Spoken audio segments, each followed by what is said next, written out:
kan yang diharapkan kemudian terjadi adalah peningkatan kebugaran.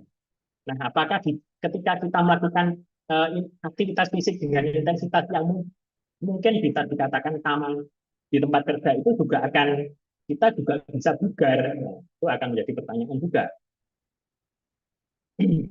Nah, faktanya aktivitas ketika kita melakukan aktivitas fisik itu kemudian terjadi pembakaran kalori. Yang kemudian pembakaran kalori ini akan melepaskan energi.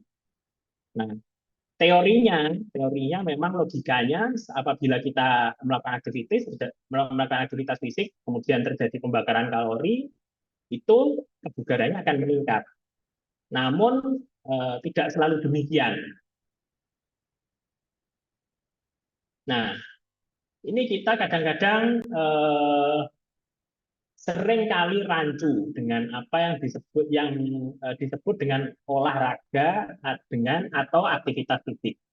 Aktivitas fisik dan latihan fisik itu sebetulnya agak sedikit berbeda. Nah, sebetulnya olahraga itu juga dia termasuk dalam suatu aktivitas fisik. Namun perbedaannya adalah aktivitas fisik ini dia tidak memiliki struktur tertentu atau tidak memiliki program tertentu. Jadi segala jenis aktivitas fisik yang membakar energi itu termasuk aktivitas fisik. Misalkan kita nyapu lantai, terus kemudian kita melakukan angkat angkut ketika bekerja, kita mencuci, terus kemudian kita menyetrika, itu semuanya juga merupakan aktivitas fisik, tapi dia tidak ada takaran atau tidak ada ukurannya. Sementara untuk meningkatkan kebugaran itu harus ada takaran atau ukurannya. Nah, jadi yang membedakan adalah ketika aktivitas fisik itu dia tidak ada tujuan khusus untuk di segi peningkatan kebugaran, sementara latihan fisik itu sifatnya berbeda, sifatnya terencana. Jadi misalkan ketika kita olahraga lari itu selalu mungkin terukur, kita lari berapa menit, pace-nya berapa, atau mungkin jika kita menggunakan parameter jarak, ya jaraknya berapa, jarak tertentu harus ditempuh dalam jangka waktu tertentu. Sama halnya ketika kita melakukan latihan angkat beban, misalkan. Kita harus melakukan angkat beban sebanyak berapa kilo, otot mana yang mau kita latih.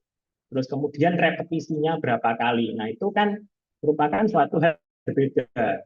Jadi ada rencana terstruktur dan bebannya itu uh, load dari beban fisiknya itu uh, kita bisa memprogram seperti itu. Sementara berbeda ketika kita bekerja, kan kita tidak kadang-kadang kita tidak bisa pada sering kesempatan kita tidak bisa menentukan load-nya itu karena ya namanya pekerjaan kadang-kadang sudah diprogram seperti apapun, tapi ada suatu kondisi khusus yang mungkin membutuhkan atensi berlebih dari kita seperti itu. Itu yang membedakan antara aktivitas fisik dan latihan fisik.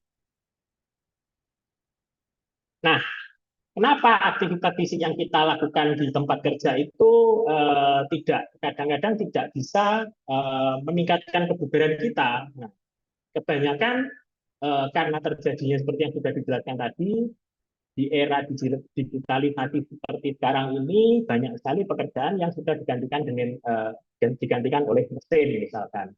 Nah, itu tentunya ketika kita melakukan aktivitas fisik di tempat kerja itu intensitasnya apa itu namanya tidak mencukupi seperti itu. Intensitas tidak mencukupi ya tentunya apabila beban aktivitas fisik kita tidak cukup ya tentunya ya tidak akan meningkatkan kebugaran kita.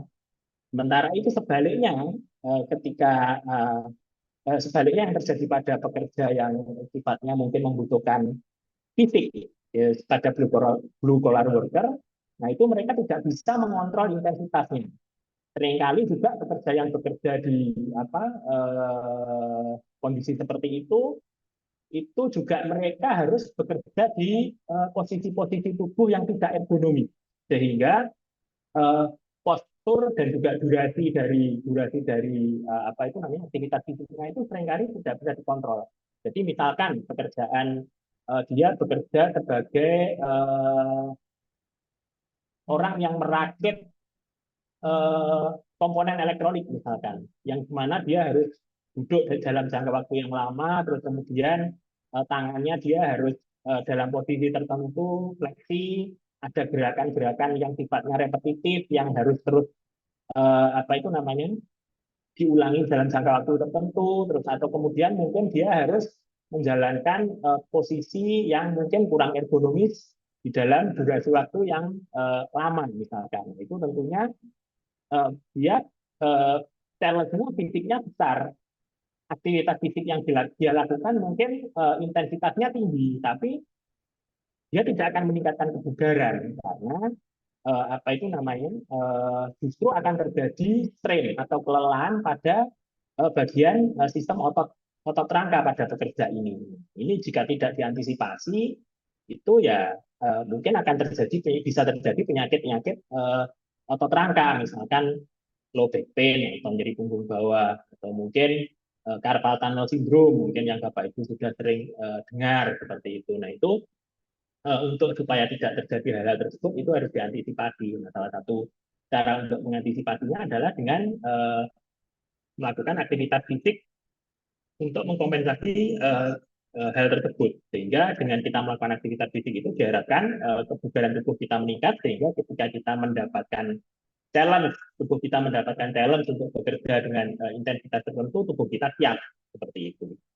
Nah, kemudian juga yang menjadi perbedaan adalah ketika kita bekerja itu karena beban di dalam tubuh kita itu meningkat dan itu kita bukan merupakan suatu hal yang bisa kita kontrol, itu juga bisa meningkatkan risiko terjadinya peningkatan tekanan darah atau overwork, yang mana ini hal yang tidak kita inginkan, justru hal yang tidak kita inginkan. Sementara itu ketika kita melakukan aktivitas fisik atau latihan fisik yang terprogram, harapannya adalah justru dengan kita melakukan aktivitas fisik yang terprogram, kapasitas jantung paru kita meningkat, otot kita massa ototnya meningkat. Nah, itu tentunya ketika kebugaran meningkat itu akan menyebabkan tubuh kita itu eh, risiko untuk terjadinya tekanan darah tinggi itu akan berkurang seperti itu. Nah, eh, dinding pembuluh darah itu Recording apabila stopped.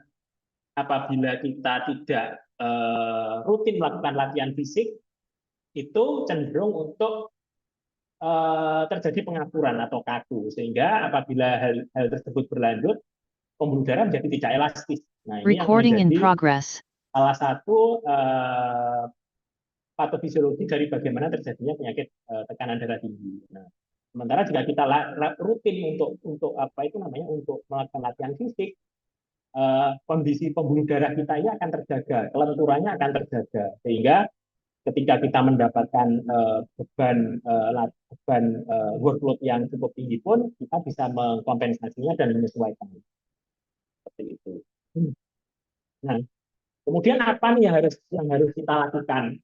Yang harus kita lakukan ya ada dua hal. Yang pertama adalah kita harus melakukan jeda aktivitas fisik ketika secara berkala ketika kita sedang melakukan aktivitas pekerjaan. Jadi kita tidak boleh ya kita memang bekerja itu harus fokus, tapi kita harus juga memikirkan bagaimana tubuh kita itu bisa istirahat dan juga bagaimana tubuh kita itu recover untuk sesaat untuk kemudian kita melakukan pekerjaan lagi. Nah, ini pentingnya untuk melakukan jeda aktivitas fisik.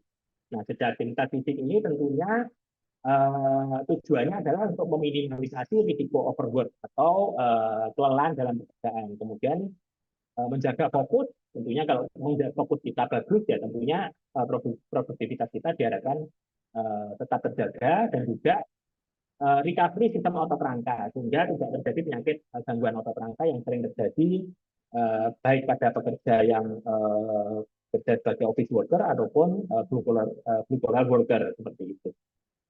Jadi dua-duanya memerlukan jeda aktivitas fisik. Ya tentunya mungkin agak sedikit berbeda apabila untuk office worker ya tentunya ketika aktivitas fisik saat bekerja ini tentunya ya dihabiskan dengan exercise seperti itu. Jadi misalkan ya dengan berdiri, kemudian stretching, kemudian berjalan-jalan, naik turun tangga misalkan. Jadi bagaimana supaya tubuh ini tetap aktif seperti itu.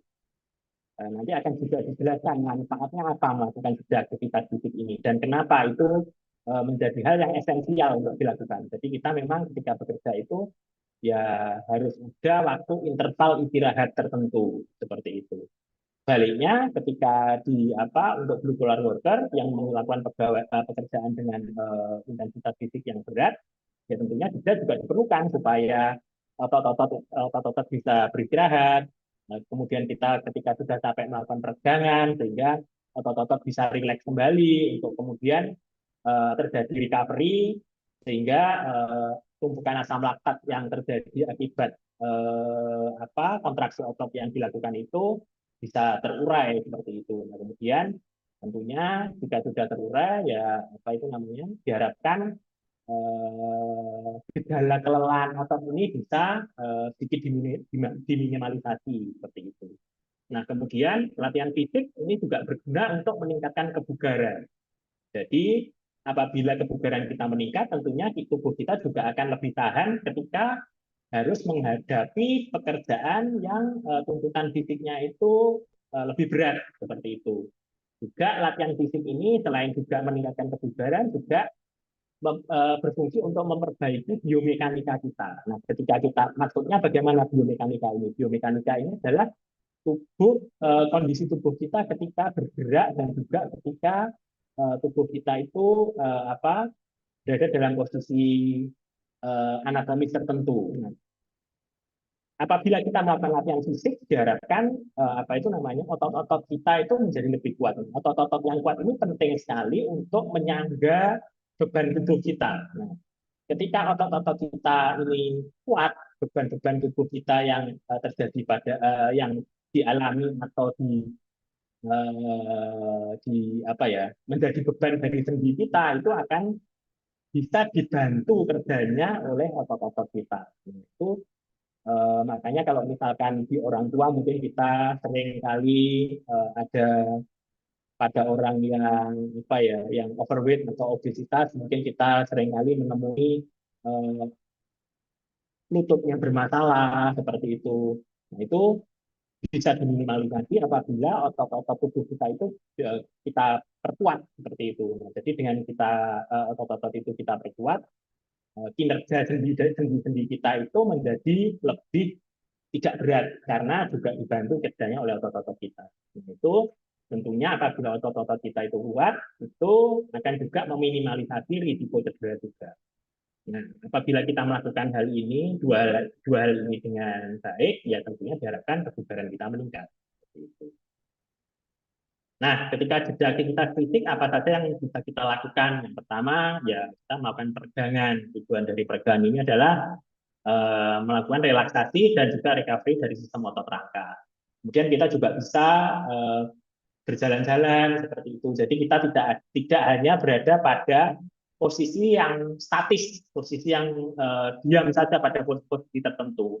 Nah, ketika kita berjalan-jalan itu kita juga merelaksasikan otot yang kita pakai itu. Jadi otot-otot yang selama ini kita gunakan untuk bekerja itu bisa agak beristirahat dan otot-otot lain itu yang menjadi bekerja yang kita pekerjakan. Jadi ketika kita berjalan juga selain itu juga memperbaiki sistem kardiorespirasi kita. Jadi selain otot-otot kita juga istirahat, juga diharapkan dengan aktivitas fisik tertentu meskipun mungkin intensitasnya itu tidak terlalu berat, itu bisa menjaga supaya fungsi jantung dan paru kita itu tetap baik seperti itu.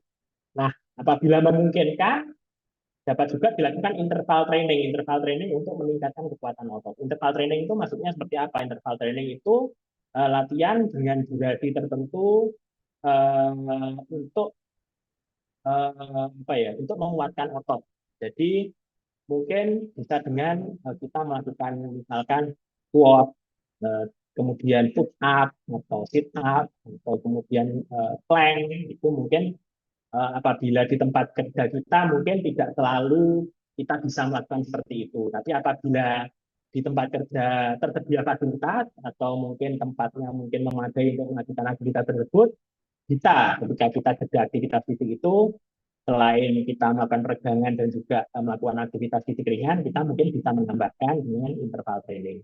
Jadi interval training ini adalah beberapa set latihan mungkin yang itu dilakukan dengan interval tertentu pengulangan tertentu dengan durasi waktu tertentu. Jadi misalkan kita ketika kita melakukan jeda 2 menit atau 5 menit istirahat misalkan, kita mungkin bisa 1 menit kita melakukan push up ya sekuat kita berapa kali, kemudian kita melakukan setelah kita selesai melakukan push up mungkin sekitar 10 kali atau 5 kali, kita kemudian berpindah ke squat. Nah, setelah kita selesai melakukan squat repetisi berapa kali, kita bisa lanjutkan dengan apa itu namanya sit up misalkan, atau apa tentu mungkin latihan fisik yang lain juga mungkin bisa kita lakukan apabila memungkinkan. Nah, jenis latihan fisik itu ada dua, secara garis besar ada dua, yaitu adalah latihan endurance yang fungsinya adalah meningkatkan daya tahan atau stamina tubuh kita, dan juga latihan strength atau latihan kekuatan yang fungsinya adalah meningkatkan kekuatan. Jadi stamina dan power ini adalah dua hal yang jenis latihan fisiknya ini sedikit berbeda. Nah, latihan endurance ini dia bersifat kontinu dan ritmik. Contoh dari latihan endurance ini misalnya adalah lari, jogging, seperti itu, jogging, terus kemudian apa itu namanya senam aerobik misalkan, kemudian berenang, itu adalah beberapa contoh latihan jenis latihan fisik endurance. Nah, latihan fisik endurance ini selain bersifat kontinu dan ritmik juga menggunakan grup otot dalam jumlah yang besar. Nah, ketika kita misalkan berlari, berenang, nah tentunya kan kita yang bergerak itu seluruh otot yang ada di dalam tubuh kita, hampir seluruh otot lah, mungkin tidak semua, tapi hampir keseluruhan otot di tubuh kita itu bekerja. Nah, sementara ketika kita melakukan latihan strength atau untuk kekuatan, itu biasanya sifatnya adalah menggunakan beban, jadi ada apa ya, resistance training atau seringkali disebut resistance training. Ini biasanya menggunakan beban dengan bobot tertentu, dan dia biasanya digunakan untuk menguatkan grup otot pada area tertentu. Jadi jumlah otot yang bergerak itu tidak sebanyak ketika kita melakukan jenis latihan fisik yang endurance. Ketika kita melakukan latihan strength training ini, ya tentunya mau otot mana yang kita kuatkan seperti itu. Nah, ini tentunya juga kita mungkin bisa mengatur otot mana yang mau kita latih itu kita sesuaikan dengan jenis pekerjaan kita. Apabila bekerja dengan misalkan office worker yang kemudian dia biasanya otot-otot yang apa itu namanya yang uh, terjadi apa ya, yang bebannya berat itu adalah core muscle. Core muscle itu ya otot-otot inti di bagian tengah tubuh. Nah, mungkin ketika kita melakukan latihan strength ya tentunya kita memfokuskan pada bagian itu. Terus kemudian misalkan pada pekerja-pekerja yang apa ya, melakukan manual handling, ya mungkin selain core strength juga harus ditambah mungkin latihan misalkan di otot lengannya, di bicep misalkan atau di tricep, atau misalkan pekerja safety misalkan, atau pekerja misalkan safety man atau security misalkan. Nah, tentunya mungkin dia juga latihan strength-nya ini ya tentunya load-nya akan berbeda kebutuhannya, karena dia mungkin selain core muscle-nya harus kuat, juga dia mungkin otot-otot yang lain yang harus diperkuat juga cukup banyak seperti itu. Jadi ini kita bisa atur untuk latihan strength ini sesuai dengan kebutuhan di tempat kerja kita seperti itu. Nah, kemudian setelah kita mengenal jenis-jenis latihan fisik, seberapa banyak sih atau kita harus melakukan itu sampai seberapa gitu. Ini untuk latihan fisik itu kita bisa melakukan apabila kita melakukan dengan intensitas sedang, itu setidaknya kita 150 menit per minggu seperti itu. Jadi ini adalah batas minimal yang atau bare minimum yang harus kita lakukan supaya aktivitas fisik yang kita lakukan itu bisa memperbaiki kebugaran kita. Apakah kemudian ketika kita tidak melakukan sampai sebanyak ini tidak bermanfaat? Ya bermanfaat, tetap bermanfaat. Namun ya tentunya efek yang kita dapatkan ya mungkin untuk meningkatkan kebugaran belum bisa tercapai seperti itu. Jadi untuk meningkatkan kebugaran itu memerlukan load latihan. Jika kita melakukan aktivitas fisik dengan intensitas sedang, itu 150 menit per minggu. Sementara jika kita melakukan intensitas tinggi itu 75 menit per minggu.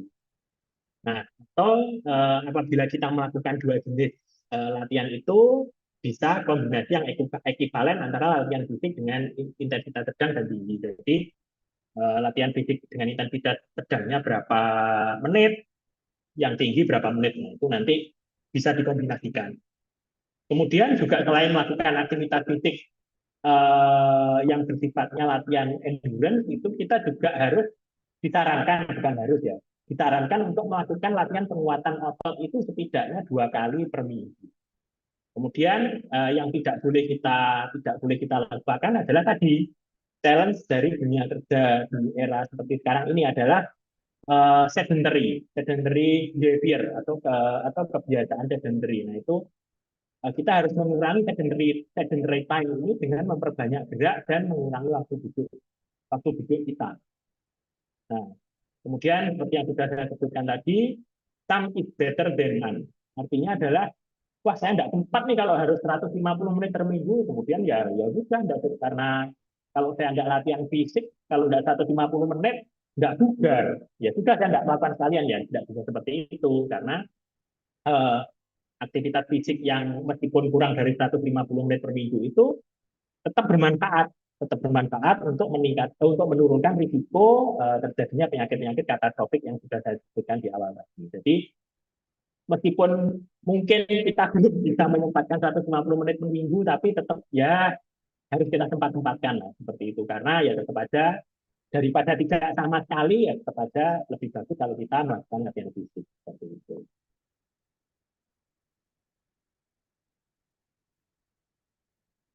Nah, kemudian menentukan intensitas latihan. Menentukan intensitas latihan. Maksudnya tadi kan saya sempat mengatakan kalau intensitas latihannya sedang 150 menit. Kalau misalkan intensitas latihan tinggi 75 menit. Nah, yang latihan intensitas tinggi dan intensitas sedang itu seperti apa? Nah, itu kita bisa dengan mengukur heart rate atau denyut jantung.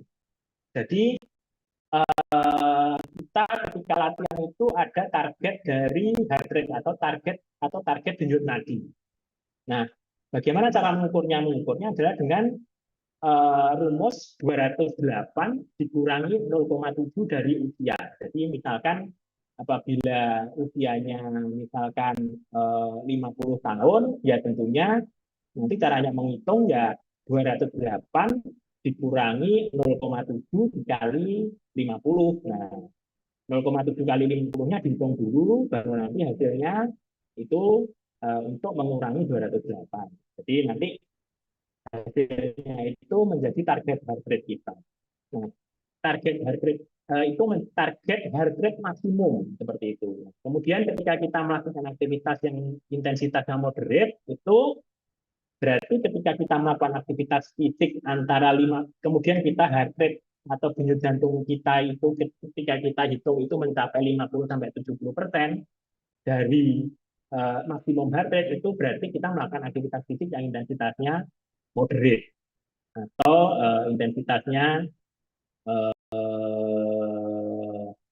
intensitasnya sedang. Apabila kita melakukan aktivitas fisik sampai heart rate kita 70-85%, ini artinya kita apa itu namanya latihan fisik yang kita lakukan itu intensitasnya moderate atau cukup berat seperti itu. Nah, itu yang cara mengukur patokannya. Patokannya ketika kita melakukan latihan intensitas sedang itu seberapa sih kita seberapa kita bisa kita katakan sedang, seberapa bisa kita katakan tinggi, itu adalah dengan mengukur target denyut nadi seperti itu.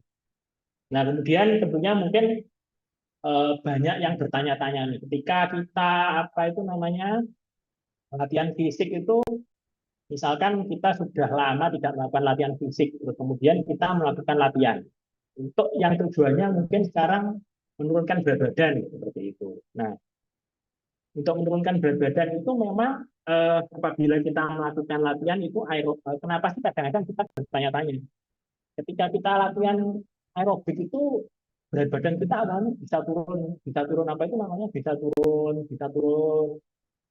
signifikan gitu. Jadi misalkan dari awal tidak latihan terus kemudian kita latihan rutin kita bisa turun 10 kilo. Tapi kemudian pada jangka waktu tertentu akan terjadi plateo. Plateo itu ya penurunannya itu terhenti. Kok saya sudah latihan fisik seperti ini tapi kok berat badannya tidak turun. Nah, itu karena ya memang otot kita itu yang tadinya tidak terlatih jadi sudah menjadi terlatih sehingga otot itu dia menjadi lebih efisien dalam menggunakan energi sehingga dia ketika untuk melakukan aktivitas fisik tertentu itu apa itu namanya energi yang dibutuhkan itu menjadi lebih sedikit seperti itu. Makanya kadang-kadang ketika sudah pada titik tertentu apabila kita melakukan aktivitas fisik itu target penurunan berat badan kita itu sudah mentok seperti itu ya, sudah sulit untuk dicapai. Kita tidak hanya butuh latihan aerobik, tapi juga harus disertai dengan latihan beban seperti itu. Jadi uh,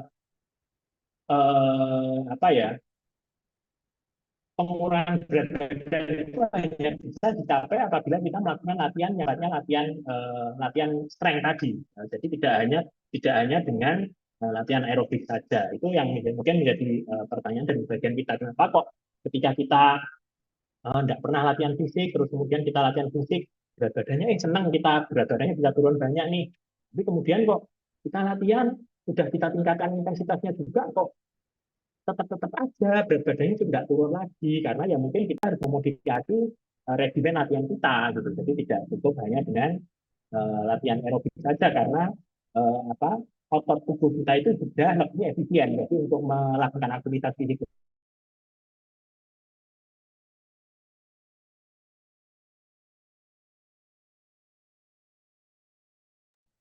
tertentu itu dia dengan jumlah yang sama.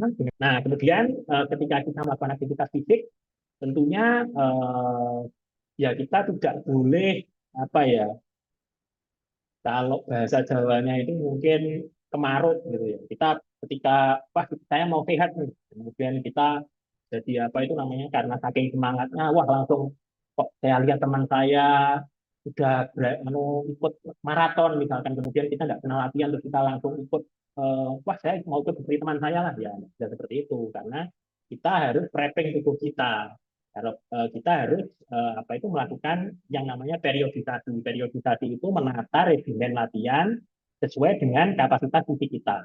Nah, jadi ketika kita awal latihan kita tidak pernah latihan nih, misalkan kemudian kita memulai latihan ya tentunya harus dengan intensitas yang ringan dulu atau mungkin intensitas yang tidak terlalu berat, bukan ringan ya, tapi tidak terlalu berat. Nah, itu kemudian apabila kita sudah bisa coping dengan challenge-nya, kemudian kita naikkan secara bertahap. Jadi tidak boleh langsung apa itu namanya langsung bebannya langsung berat seperti itu. Nah, itu justru ketika kita melakukan latihan fisik yang tidak tidak apa ya tidak dengan intensitas yang tidak tepat itu justru bisa berakibat fatal pada tubuh kita karena apabila tubuh kita ibaratnya tidak pernah mendapatkan beban yang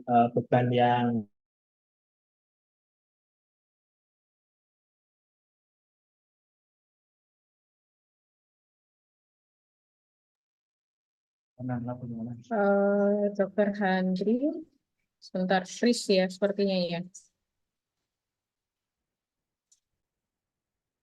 Oke, sebentar mohon ditunggu sambil saya hubungi dulu.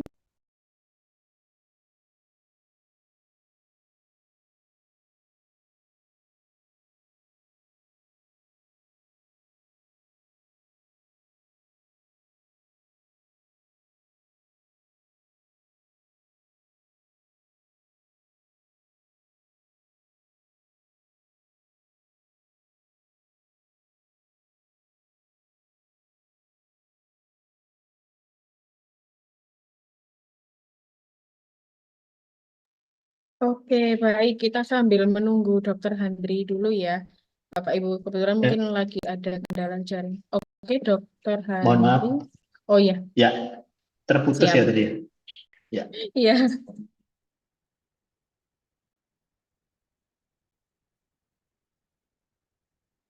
ya. Mungkin saya lanjutkan ya, Bu. Ya, kemudian kita seiring berjalannya waktu kita bisa meningkatkan beban latihan seiring dengan meningkatnya level kebugaran kita. Nah, apabila seperti yang sudah saya sebutkan tadi juga, itu apabila kebugaran tubuh kita sudah baik, itu juga kita bisa menunjangnya dengan latihan beban untuk mempertahankan berat badan yang atau mencapai berat badan yang ideal seperti itu. Nah, kemudian dalam melakukan latihan fisik ini apa yang boleh kita lakukan dan tidak boleh kita lakukan. Itu tentunya kita harus melakukan sesuai dengan porsinya, sesuai dengan kapasitas tubuh kita. Kemudian jangan lupa setiap melakukan aktivitas fisik atau melakukan latihan fisik itu kita harus melakukan pemanasan yang cukup terlebih dahulu. Terus kemudian kita juga harus mengenali batas dari kapasitas fisik kita. Nah, apa yang tidak mungkin bisa disarankan untuk tidak dilakukan itu adalah melakukan high impact sport. Nah, ini high impact sport ini memang kadang-kadang justru adalah olahraga yang populer populer di masyarakat Indonesia. Misalkan contohnya adalah sepak bola, seperti itu sepak bola atau mungkin futsal atau eh, dalam bahasa tertentu badminton. Kenapa? Karena untuk olahraga-olahraga ini itu seringkali tubuh itu dibebani dengan kebutuhan untuk melakukan daya legak. Daya legak itu adalah eh, aktivitas fisik yang harus melakukan intensitas fisik yang sangat tinggi tapi dalam jangka waktu yang cukup pendek.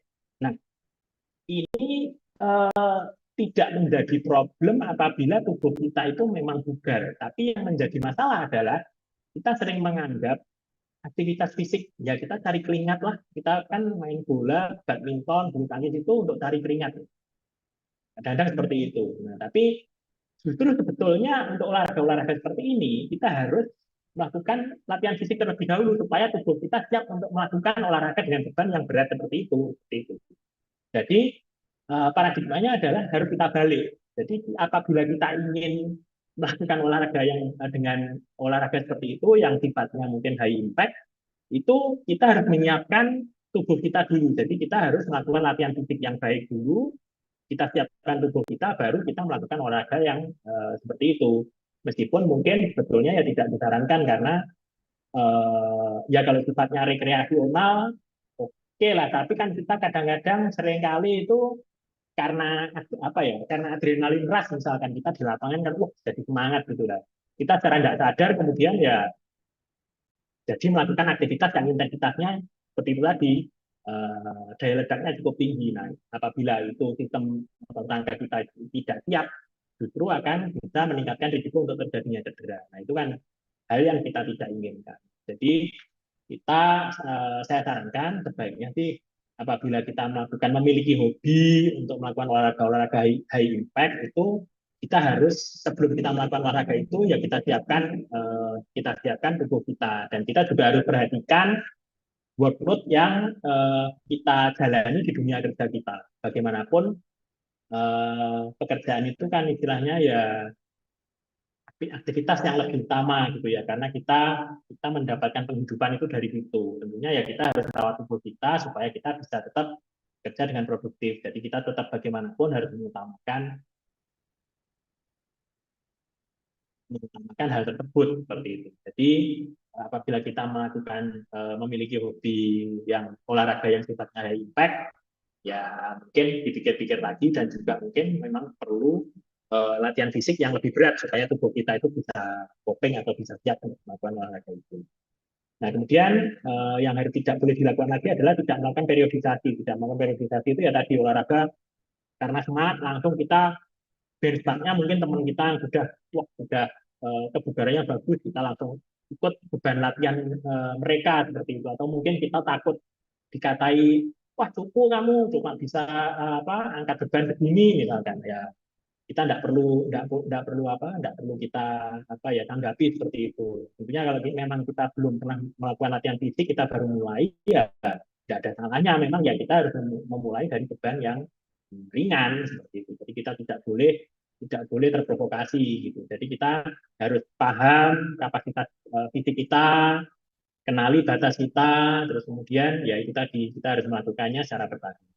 Terus kemudian kita juga tidak boleh mengabaikan nutrisi dan hidrasi. Jadi kadang-kadang kita ketika olahraga tujuannya adalah untuk menurunkan berat badan misalkan, kemudian kita melakukan diet yang mungkin eksesif gitu. Jadi ketika kita melakukan aktivitas fisik itu ya tentunya tetap butuh kalori. Jadi untuk dietnya ya kita juga tetap nggak boleh terus kemudian kita juga mau diet nih, jadi kita nggak makan berapa hari gitu, atau saya mau mengurangi asupan karbohidrat saya sama sekali nggak makan karbohidrat, ya nggak bisa. Kalau kita latihan fisik ya tetap perlu itu, jadi kita tetap perlu tentunya ya dengan dosis yang tepat seperti itu, dan menghindari asupan kalori-kalori yang tidak bermanfaat. Terus kemudian juga kita asupan protein juga harus kita jaga. Dan hidrasi itu juga penting karena uh, hidrasinya ini dengan kalau bisa ya dengan cairan untuk olahraga ya, untuk mengganti apa itu namanya ion tubuh, karena ketika kita berkeringat itu mineral-mineral yang ada di dalam tubuh kita itu juga terbuang, jadi itu harus kita ganti seperti itu. Jadi ketika kita berolahraga itu jangan sampai kita melupakan mengabaikan nutrisi dan juga hidrasi. Nah, yang tidak kalah penting tadi adalah meminimalisasi perilaku sedentary. Nah, ini pada office worker. Mungkin kalau pada blue collar worker mungkin uh, bukan menjadi concern utama gitu ya.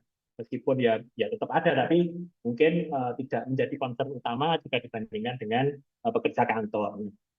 Untuk meminimalisasi perilaku sedentary ini kita harus melakukan aktivitas seperti yang sudah kita jelaskan tadi. Bagaimana melakukan jedanya? Ini bisa mungkin menjadi patokan adalah kita setiap 30 menit kita melakukan aktivitas selama 2 menit. Jadi mungkin ketika misalkan kita mengetik, ketika kita mengerjakan paperwork itu setiap 30 menit kita mungkin bisa pasang reminder di HP kita atau di PC kita. Nah, jadi 2 menit itu yang misalkan kita pakai untuk ya jalan-jalan sebentar, lihat teman lihat mejanya lihat ke tempat teman, atau mungkin coffee break seperti itu. Jadi kita harus tidak boleh tetap duduk seperti itu.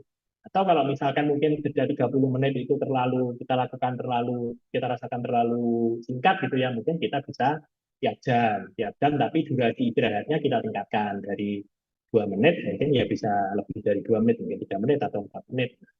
Selama kita melakukan aktivitas fisik ini, kita bisa melakukan peregangan, jalan-jalan ringan untuk melakukan aktivitas fisik atau melakukan aktivitas fisik sederhana. Ini harus dilakukan karena potensi risiko sakit akibat perilaku sedentary ini tidak dapat dikompensasi hanya dengan latihan fisik di luar jam kerja saja. Jadi ketika kita melakukan pekerjaan yang sifatnya sedentary, mungkin kita beranggapan, toh saya kan ya tidak apa-apa kerja duduk lama, tapi kan saya apa itu namanya, setelah kerja kantor saya ke gym misalkan, atau saya misalkan main bola, atau saya badminton, atau saya berenang, saya kan juga olahraga juga itu. Nah, ternyata menurut penelitian itu tidak bisa mengkompensasi, itu merupakan suatu hal yang berbeda. Jadi meskipun kita sudah melakukan aktivitas fisik sesuai dengan level yang direkomendasikan tadi, misalkan 150 menit per minggu dan lain sebagainya, tapi kita tetap tidak boleh mengabaikan bahaya dari perilaku sedentary ini, karena aktivitas fisik yang kita apa itu namanya kita lakukan itu ya to some extent memang memperbaiki kebugaran kita, tapi somehow untuk alasan yang mungkin kita juga belum belum ketahui itu secara pasti mekanismenya bagaimana, itu ternyata tidak menghilangkan sama sekali risiko dari penyakit kardiovaskuler.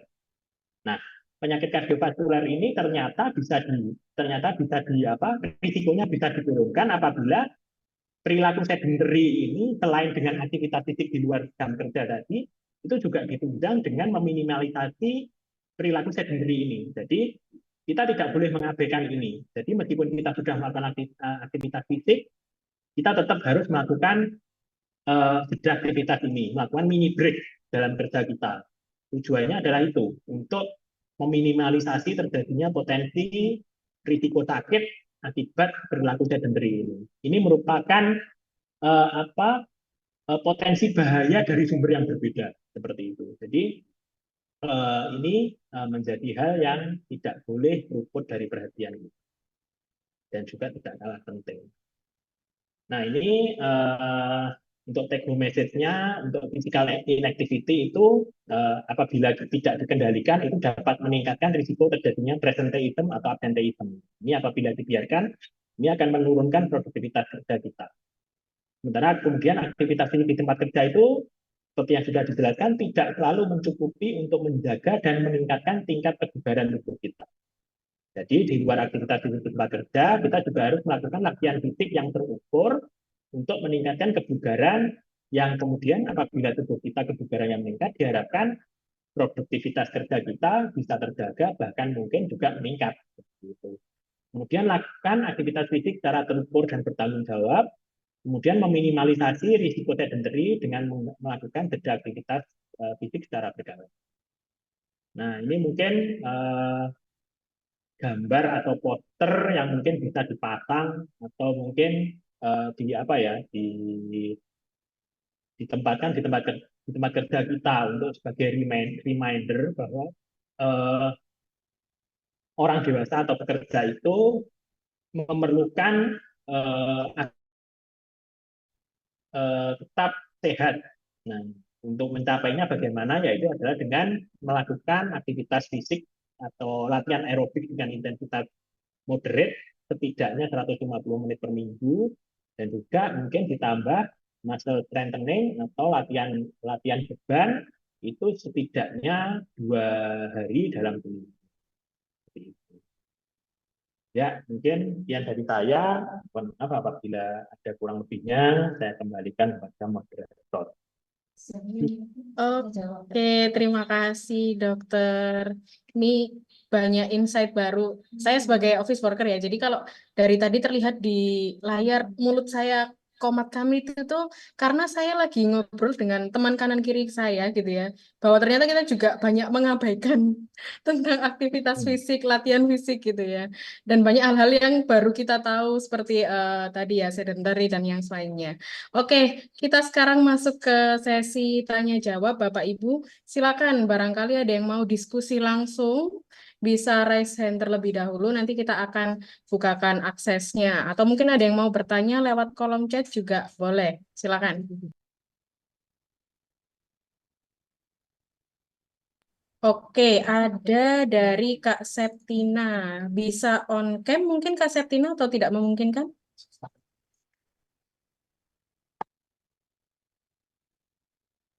Oke, silakan.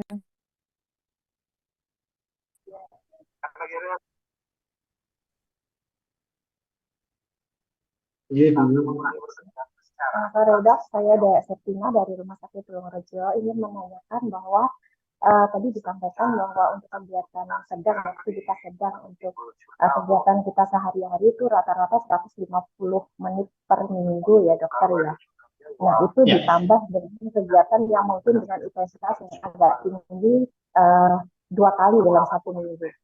Nah apakah itu diwajibkan atau bagaimana? Atau mungkin hanya boleh diperbolehkan hanya aktivitas sedang tetapi dengan waktu yang mungkin agak ditambah gitu dok. Itu pertanyaan saya. Terima kasih dok.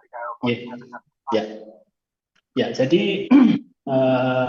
seperti yang sudah dijelaskan tadi Bu, jadi itu kalau dikatakan wajib ya kembali lagi ke kita sebetulnya. Ya tentunya kalau kita menginginkan, tentunya kita semua ya apa, menginginkan kita memiliki tubuh yang lebih bugar seperti itu ya.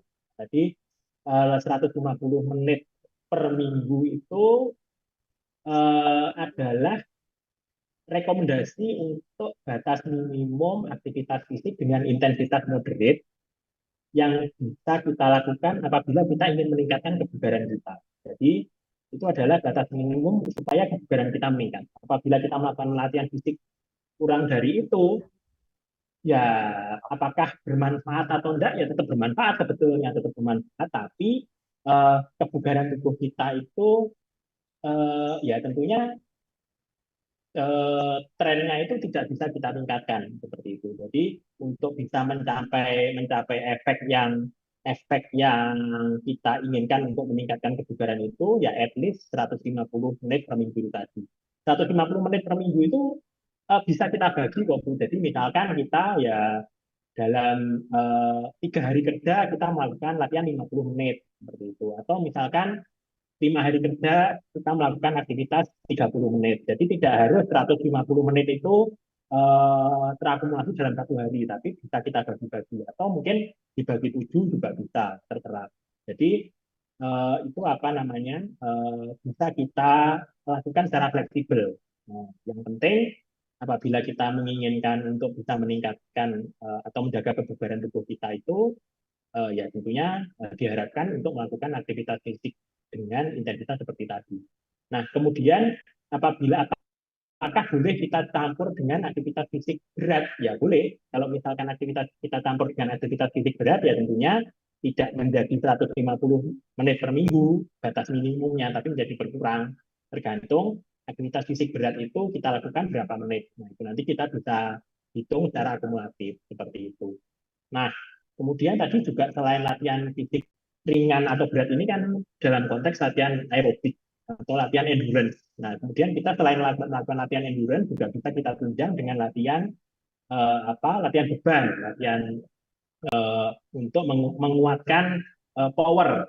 Jadi kalau tadi latihan aerobik itu untuk meningkatkan stamina atau ketahanan, kalau latihan beban itu untuk meningkatkan kekuatan otot. Nah, kekuatan otot itu nanti bermanfaat untuk tadi apabila kita bekerja misalkan bekerja di kantor, itu yang menjadi beban berat di tubuh kita adalah otot-otot punggung kita. Nah, kemudian ketika kita melakukan penguatan otot punggung, diharapkan ya tulang-tulang punggung itu bebannya akan menjadi lebih ringan karena dia kerjanya dibantu oleh otot punggung. Nah, itu diharapkan dengan latihan penguatan otot-otot punggung atau core muscle kita itu diharapkan ya, risiko untuk terjadinya gangguan otot rangka muskuloskeletal itu menjadi kurang risiko seperti itu. Baik, dokter. Terima kasih, dok. Oke, terima kasih Bu Septina. Lanjut, ada nih di kolom chat. Pak Leo. Pak Leo mau tanya langsung atau dibacakan? Mana nih Pak Leo? Mungkin bisa on cam.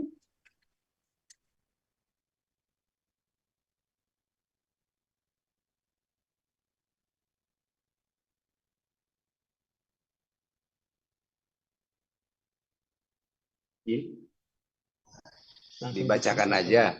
Oh, dibacakan aja. Baik, Oh. Pak. Jadi Oke. untuk pertanyaan dari Pak Leo, Oh, untuk iya. usia 50 ke atas, aktivitas beban apa yang cocok untuk mengatasi BB? Ini maksudnya mungkin menurunkan berat badan, Pak ya. Nah, tadi ya seperti itu tadi, Pak, yang sudah dijelaskan. Jadi untuk usia 50 tahun ke atas itu sebetulnya untuk latihan fisik ini itu baseline-nya tidak umur ya. Jadi orang usia berapapun kalau tubuhnya bugar dia bisa melakukan aktivitas fisik yang intensitasnya mungkin sesuai dengan kapasitas fisiknya. Jadi yang penting itu yang pertama adalah apabila Pak masih belum melakukan aktivitas fisik secara rutin ya tentunya memulai dulu. Nah, ketika memulai ini ya tentunya kita harus dengan intensitas yang tidak terlalu berat dulu. Nah, tidak terlalu berat ya tadi misalkan kita bisa menggunakan rumus tadi.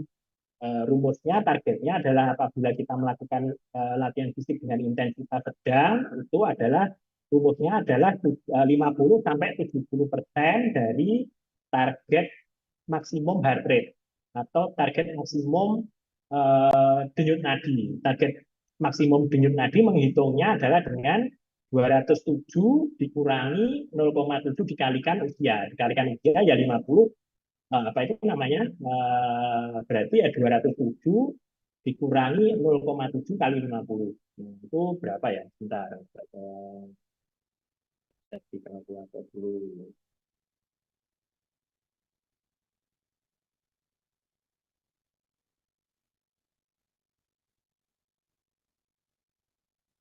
Nah, denyut nadinya maksimalnya adalah 172.